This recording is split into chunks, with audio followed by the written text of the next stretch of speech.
In this video, we'll be going over IRS Form 9423, Collection Appeal Request.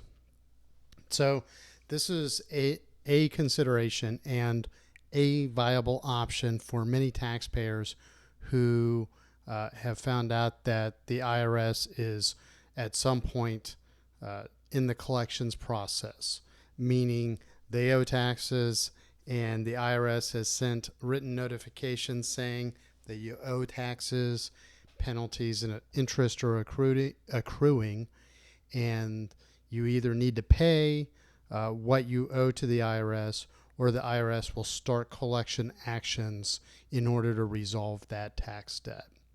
So if you choose to disagree, you can request a collection appeal. You can also go through the collection due process hearing, which is done on a different tax form. So those are two different types of processes for basically appealing your taxes. A collection appeal request, you can request this at any time, whereas there may be times that the collection due process hearing is not yet available to you because you haven't seen a final notice yet. So a final notice would be something that, for example, would be on IRS or on a IRS notice CP 504, meaning that they're about to start garnishing a tax refund, a state tax refund to pay down your taxes. So you may consider applying or appealing this through the collection action process. So this is the tax form that you would submit to do that. So in this video, we'll go over this tax form. We'll briefly discuss some of the situations, the collection actions that you may appeal with this tax form, and then we'll put links in the show notes to additional articles and videos that we've created on some of the topics that we talk about here. I would strongly advise you that if you're trying to do this yourself, you should seriously consider hiring a tax professional to help you navigate this. This can be daunting, and even if you see this video and ask questions online, there is no guarantee that you're going to take the right course of action. So if you don't believe that you can afford tax assistance, then you should really consider requesting assistance from the Taxpayer Advocate Service. So that's the TAS. We'll put a link in the show notes to the form that you can file to request taxpayer assistance from the IRS as part of the collections process. So let's take a quick look at the form. This is a one-page tax form. It's not really broken up into parts, and most of the blocks are fairly user kind of friendly. The explanation down here in block 15, there are a couple of notes here, but again, this is where your tax advisor or your tax professional's expertise is going to come in here. The odds are much more likely that your tax professional is going to be aware of the IRS collections process, where the IRS is in the collections process when it comes to your situation and what your available options are. So there are some downsides on this. Again, I would definitely strongly encourage you to check with a tax professional or at least request assistance from the Taxpayer Advocate Service before you just start doing this yourself. However, there are instructions on the back. They don't really go into a whole lot of detail. There are additional publications and references. So you can look at IRS Publication 594. That covers the IRS collections process. And then Publication 1660, which covers collection appeal rights. So again, we'll put links in the show notes to some content that might be helpful for you.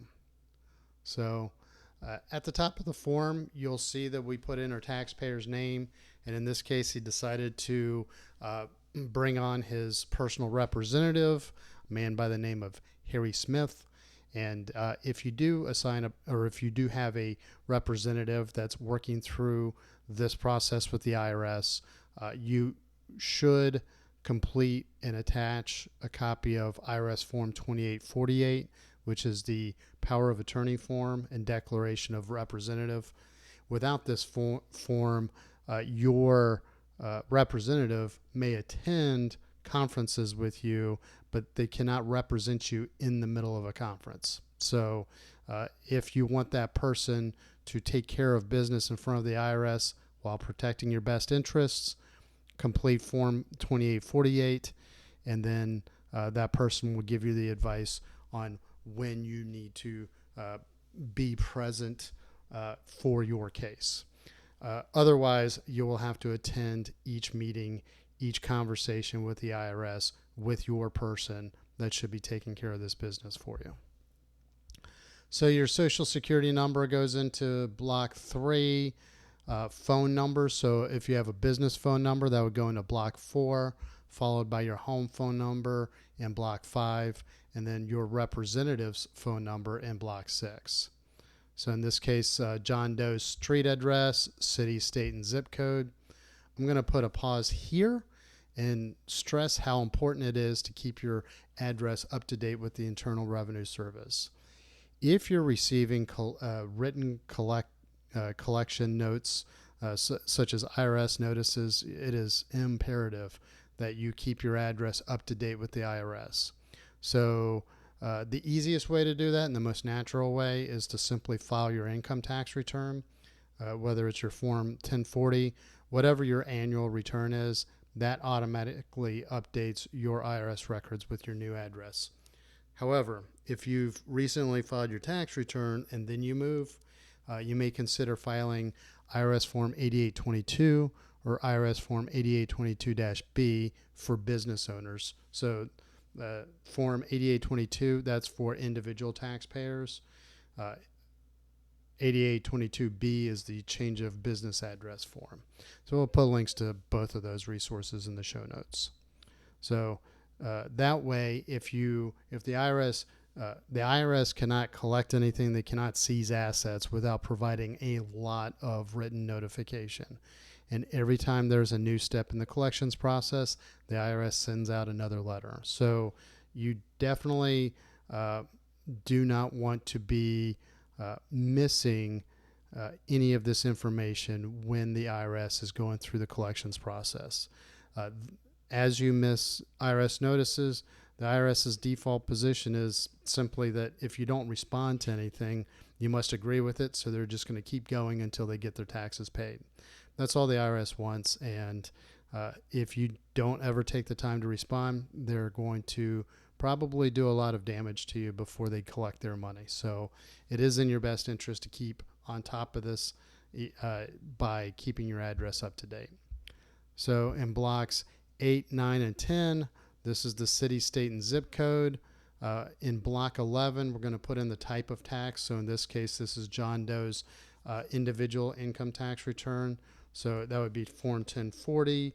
If this were a partnership return, then this could be Form 1065. It could be a business return, like a S corporation tax return. That would be on Form 1120. So that's what you would do. And then in block 12, you would enter the tax periods that are being appealed, and at block 13, the amount of tax due. So as your tax due amount increases, there are certain steps that the IRS may have discretion over.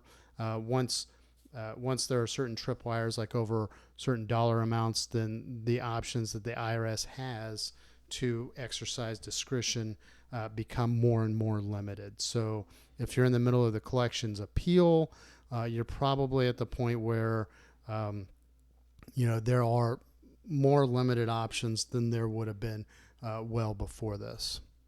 So you can check in block 14 the collection action or the actions that you're appealing.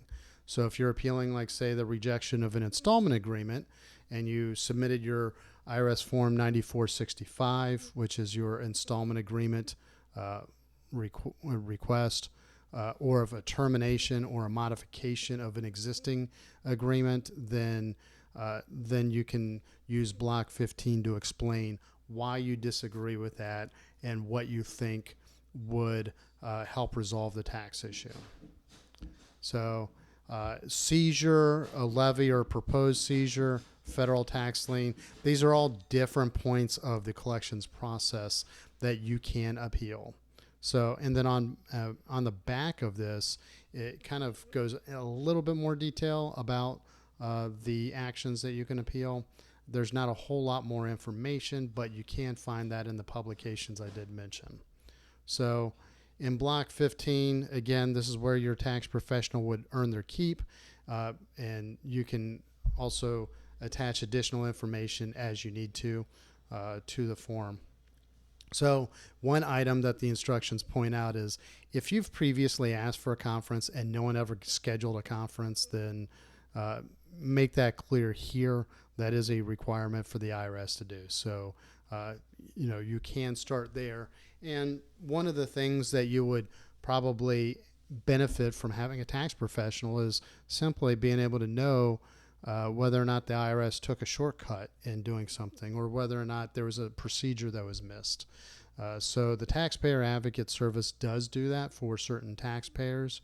However, they are pretty busy, and there is no guarantee that even if you request taxpayer assistance that they'll be able to provide it. So that's why I highly, highly recommend that you get your tax professional involved in this.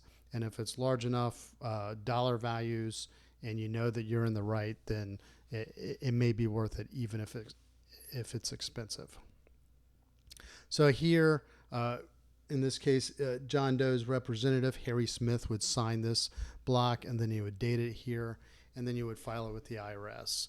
So there are instructions on how to actually file this form and how to appeal different IRS actions. So right here, to appeal an installment agreement would be a little bit different from if you're disagreeing with a lien or a levy or a seizure action.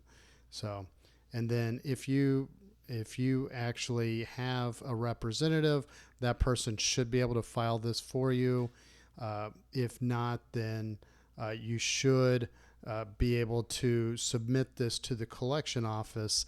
And if you have a notice, I would start with that information. So submit your completed Form 9423 to the collection office that's involved in the lien or the levy or the seizure action. So that's all we have for this form. Again, we'll put links in the show notes for a lot more of the resources that are available. So if you like our articles, please subscribe to our newsletter. And if you like our YouTube videos, please subscribe to our YouTube channel. And if you have any questions or comments, or if there's a topic that you'd like to see in an upcoming video, please hit me up in the comments section. Thank you very much and have a great day.